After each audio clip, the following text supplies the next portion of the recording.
No ano passado, eu participei do Programa Executivo de Negociação e Liderança de Harvard. E neste vídeo, eu vou compartilhar com você alguns dos segredos da negociação que eu aprendi lá.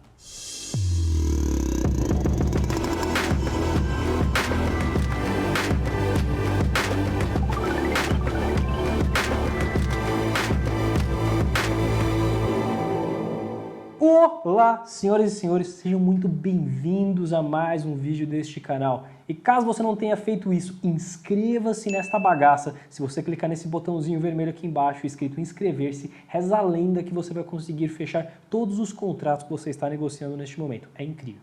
E hoje nós vamos falar sobre isso, sobre negociação e algumas das lições que eu trouxe de Harvard. E a primeira coisa que eu preciso dizer aqui é: negociação não é um jogo de soma zero.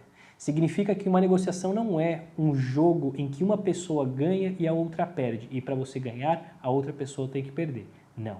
Uma negociação é o gerenciamento de um portfólio de interesses. Alguns estão alinhados, como por exemplo o sucesso do projeto, outros podem estar desalinhados, como o quanto você deve pagar por esse projeto. E uma boa negociação ela não é uma negociação em que você consegue explorar a outra parte. Uma boa negociação é que você consegue fazer o máximo do gerenciamento desse portfólio.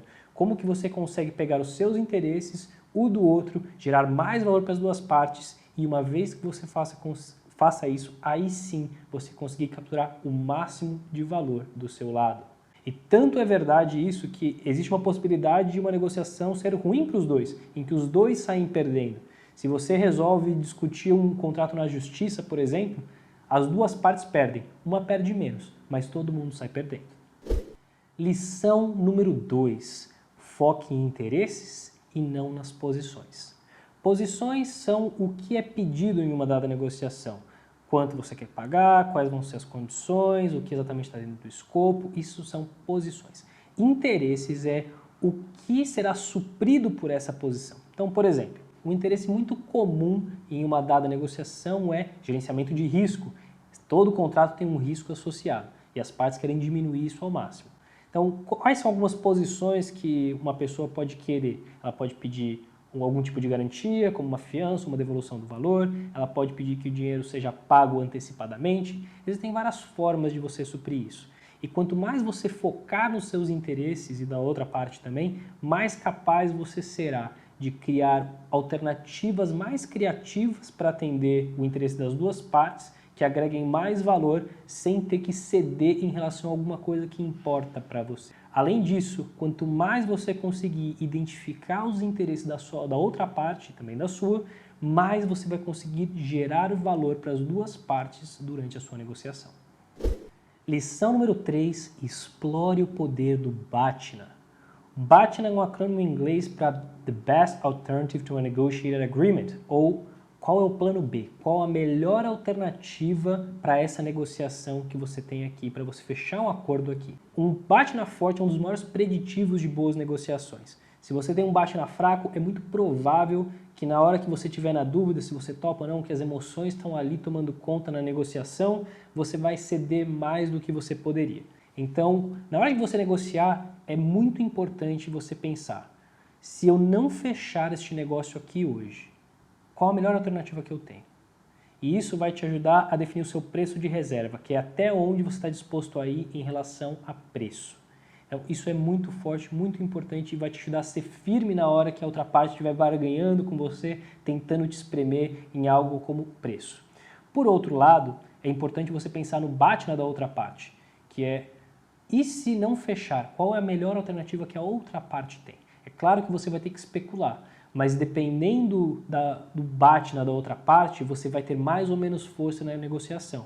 E aí você vai saber que se você apertar demais, você pode colocar tudo a perder, ou então que como a melhor alternativa daquela parte é fechar negócio com você, você consegue capturar um pouco mais de valor.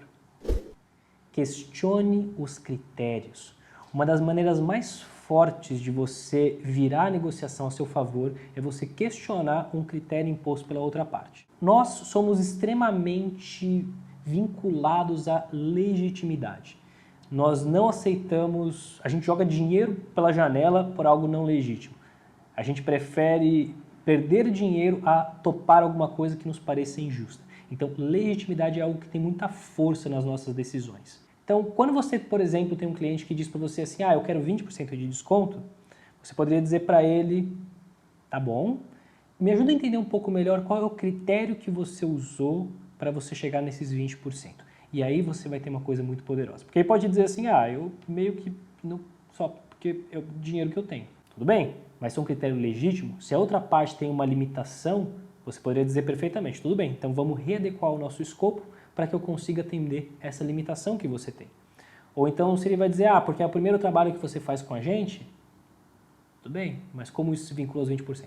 Então, quando você consegue romper com a legitimidade, você consegue ter muito mais força na hora de você colocar critérios. E o mesmo vale na hora que você vai estabelecer os seus critérios. Como que você estabelece o seu preço? Quais são os critérios que você tem? Quanto mais legítimos esses critérios forem, mais forte vai ser a sua negociação. De um ano para o outro, por exemplo, a gente sempre tem inflação. Você poderia dizer, olha, eu estou reajustando o meu preço com base na inflação. Inflação é um critério altamente legítimo. É muito difícil você competir com isso. Então, explore o poder da legitimidade, explore o poder dos critérios. Isso definitivamente vai te ajudar a negociar muito melhor. Negociar nem sempre é tarefa fácil. Gerenciar portfólios de interesses pode ser uma coisa complexa. Identificar o melhor critério que tem mais legitimidade, explorando os interesses seus da outra parte e junto com tudo isso você ter um bate na forte e entender como você consegue explorar o da outra parte, tudo isso pode ser um pouco complicado. Mas eu não tenho dúvida que se você usar tudo isso a seu favor, você vai conseguir não só gerar mais valor para você, como gerar para o outro também. E nesse processo você vai negociar muito melhor. Se você gostou deste vídeo, deixe seu like. Isso é muito importante para que esse conteúdo chegue a mais gente. Eu acho que se a gente tivesse pessoas que negociam considerando o interesse de todo mundo, a gente teria um planeta e relações muito mais justas. Porque afinal de contas, esse canal tem o propósito de ajudar você a compartilhar o que você tem de melhor e eu espero que você saia daqui um pouquinho mais capaz de fazer isso. Até a próxima.